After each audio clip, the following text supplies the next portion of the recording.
Today I'm going to show you how to do an electrostatic discharge on a computer. If you ever have a computer or a laptop that won't turn on, you've pressed the power button, nothing happens, it's dead.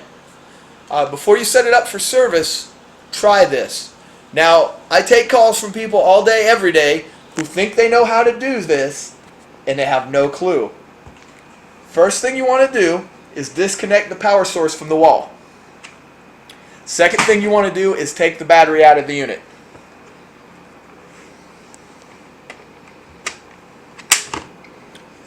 Okay, now you're going to want to hold the power button down for at least 30 seconds. Now this is important because this is actually where the electrostatic charge gets dissipated.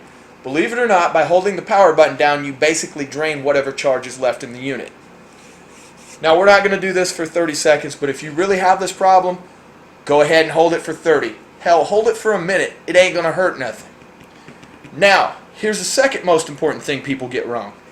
After you take the battery out, and you've held this down for the 30 seconds to 1 minute, don't put the battery back in yet. Just plug in the adapter.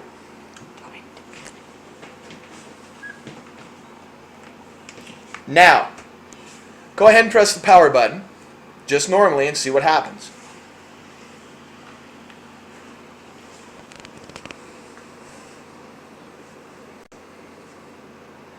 There you go.